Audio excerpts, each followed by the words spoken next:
The hygienic manufacturing sector is a dynamic landscape where growth isn't just desired, it's also pretty essential to survive. But what really underpins this growth, and how can businesses tap into it, and how can they kind of use growth trends to propel their success? Welcome to this first episode. We call it Strategic Drivers for Growth in the Hygienic Manufacturing Sector. I'm Mikkel Svold, and today I have the pleasure of hosting Niels Vindsmark, who is the Chief Commercial Officer of NGI. Welcome to you, Niels. Thank you very much. And I think to kind of kick this off, what would you say is the primary drivers in the current, like the drivers currently shaping the growth in the hygienic manufacturing sector? Well, let's define. We are part of the food and beverage and pharmaceutical industry. And we see and have seen for years a significant growing attention towards hygienic design, hygienic designs enhancing food safety so that we're not getting sick of eating food incubated with bacteria.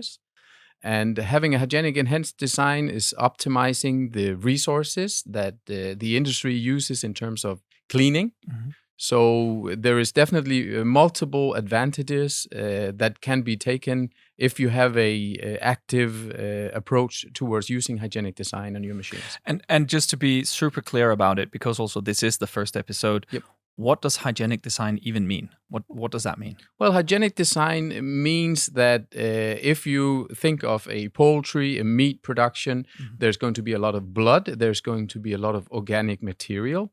And the more places organic material and blood can stick to the equipment, mm-hmm. the harder it is to clean it. And the more likely it will be that residues will stay on the equipment, even though it looks clean to the human eye. And therefore, you will move that bacteria onto the food being worked on the process later on in your cleaning process. Mm-hmm. So you're actually not removing the dirt, you are moving it around. And it goes from maybe floor not being a critical area onto the conveyor with the actual product on it. And thereby you risk to have food poisoning. Yeah, so that's I would say the entire reason also actually for this podcast, even the whole series, is to kind of counter this movement of bacteria from, I guess, floor to the entire machine, definitely. The entire machine, yeah. And when you look at just the drivers, how the growth drivers, that is, how have you observed that these have evolved over time? So if you are a machine manufacturer making machines for this industry, you cannot choose to be a part of it or not be a part of it. If you want to have a competitive advantage, if you want to have a company that is growing in 10 years, you need actively to be a part of it. It's becoming more and more important. The total cost of ownership, everybody is becoming more aware of this. They have more and more attention towards this, meaning the end users. So that could be a Nestle, a Mondelez, an Arla, a Danish Crown. They need to look into this in order to optimize their processes, and they need to look into this as per political green environmental profiles. They need to create sustainable growth, and you cannot create sustainable growth if you do not have focus on hygienic design. And sustainable, you mean climate sustainable, or you mean economic sustainability? It's climate, both. I mean, if you are a food-producing company, 25% of your entire cost, indirectly and directly, goes to the cleaning process. Wow. That also means lack of production. You can't produce while you clean. So if you have a machine that's optimized, you can clean less, use less manpower, mm-hmm. use less electricity, water, and you can produce more. We don't have water in many places in the world. We can take South America, we can take the west coast of US of A. So they use a lot of water to clean the equipment. If we can save some of that water, we can have a more sustainable production and thereby talk into what is politically correct and what is actually a real need for us having a world tomorrow. And for the machine manufacturers, or actually, my question is for the end user. Yep. So, say the food producing companies. Yes.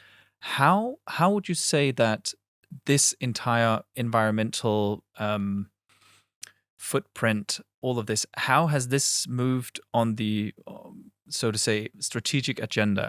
It's on everybody's agenda. It's not something you just talk about anymore. Mhm. Before you thought about it, but you didn't talk about it. Then you wrote it in a PowerPoint, but you didn't do anything. Then you talked about it. Now we come to action. And it's not just, it's political. We hear about it in the news. You can see what we see in TV today in terms of climate changes. It's something everybody needs to move on. So the food producing companies are pushed from the environment, from their stakeholders, from their customers, being supermarkets. Everybody needs to make sure that we have a pragmatic approach towards solving and working with these matters. And now we're talking, both of us, coming from mainly a Danish perspective, Mhm. or at least with the Danish background. Yep. And definitely in Denmark, we see this trend Yep. very clearly. Yep. But do you see the same trend when you visit other countries, when you visit some of your clients around the world? It is a global trend. Okay. And our customers being the Nestlés, the Mondelez, the Unilevers, are Mhm. global companies. So whether the site is in America, it's in Europe, it's in North Africa, or it's in Asia, it's global trends. So the standardization principle, both in terms of solutions, in terms of mindsets, in terms of how we approach it, is global. That's a privilege because everybody is delivering on the same lines, on the same machines, on the same problems. So it is a global trend. And do you also see the global trend that you mention here, but you mention it on the end user or the food producing companies? Yes. Do you see that strategic driver dribbling down to the machine producers? Yes and no. The brand owners, the end users, are defining more and more actively what they want, and they try to share that with their suppliers, being our customers, the machine builders.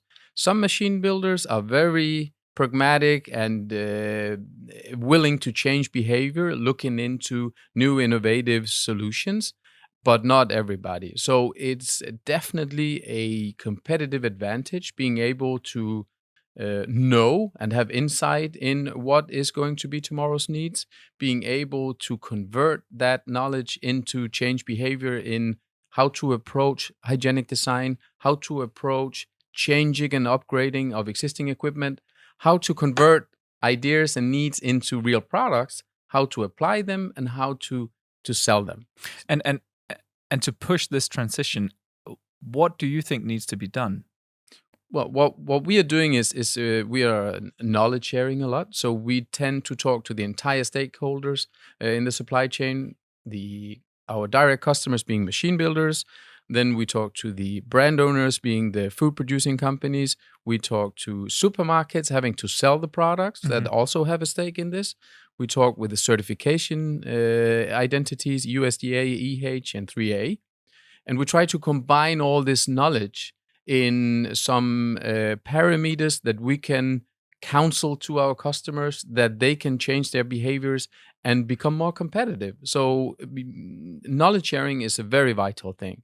Talk to the entire supply chain, all the stakeholders, and capitalize on the knowledge you see.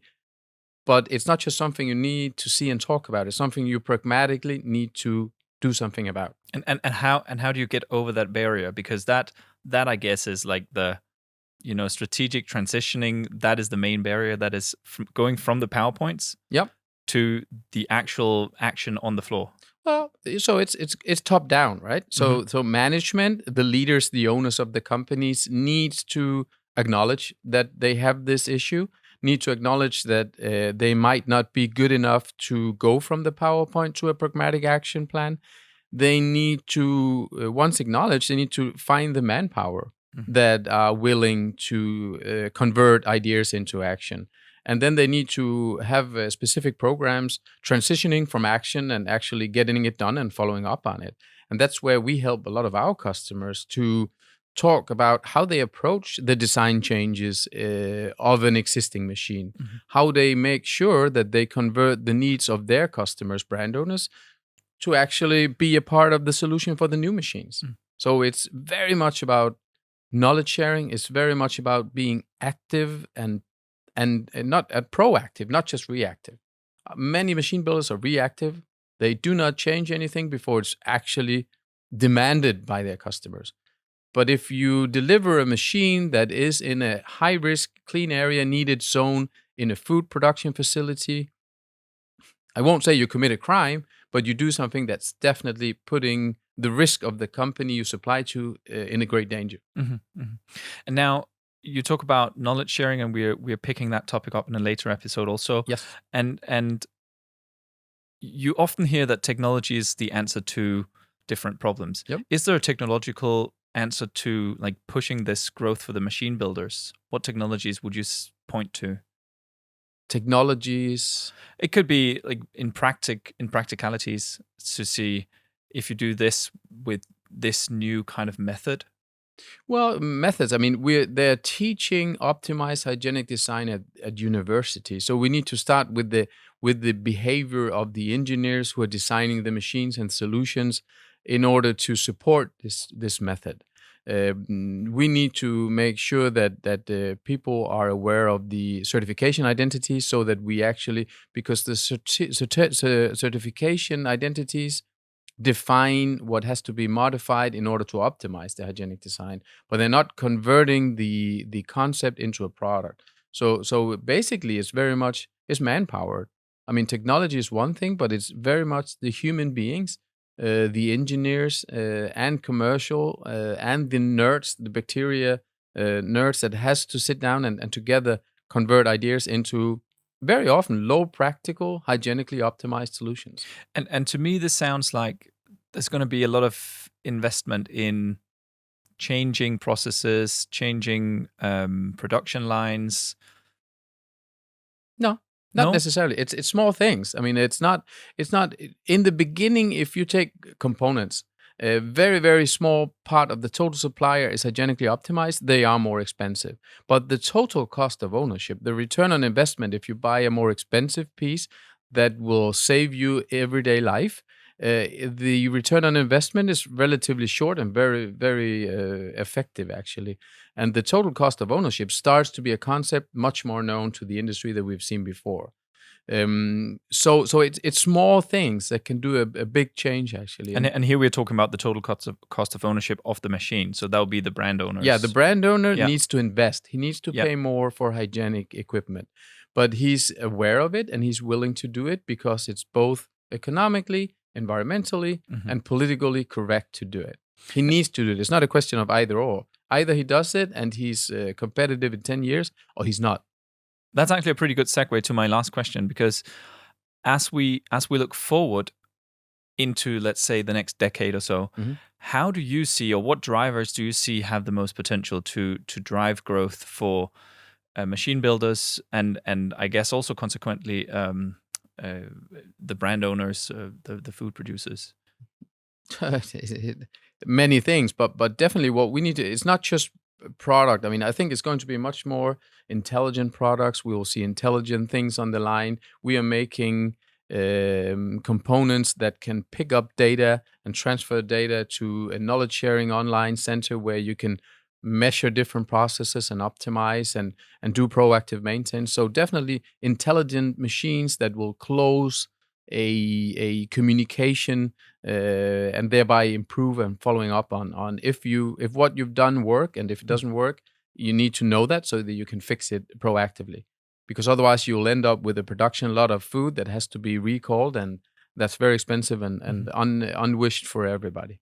Yeah, it's also not just expensive, but it can also damage the brand, which It can will be damage the brand. even more impactful. We see recalls every day. We have people being hospitalized every day because the hygiene hasn't been very optimized, and the hygiene in the hospital is not optimized. So it goes from day hospital to be a week in the hospital. So it's penalizing global economy, and it's penalizing global resources that are already rather limited. Now, before we wrap this up, are there any key takeaways or something that you think we should mention now that we have the listeners' attention, hopefully, before we wrap up? I think the most important thing for our customers would be you need to be involved. You need to have a clear stand on this. You cannot wait to have a stand on it. And once you've made a stand, you need to move on it. You cannot survive on the long term being reactive. You need to be proactive. And it's quite amazing how far you can come with a proactive, dynamic, pragmatic approach. And do you see that companies that you work with, or in general in the market, do they dare to have us to take a stand? They do. Every day we have more that dare and are pushed to have a stand. They have stakeholders. They need to make money. We are in a competitive market. We have macro trends that challenge everything. So it's hard times. So you need to be hard and stand up now. It's not going overall well. So you need to stand up for yourself and make sure that you catch the competitive edge. Definitely. Perfect. Thank you so much, Niels Vindsmark, for joining today. Niels Vindsmark. Thank you very much. It was a good correction. Thank you. And to you, our listeners, if you're keen to stay at the forefront of hygienic manufacturing and designing and innovating inside the hygienic food industry, please do hit the subscribe button. And if you like the episode, go give us a 5-star rating. It really helps us spread this podcast to other people in the industry and will be a great help for us. So thank you so much for tuning in, and thank you so much for joining us. Thank you.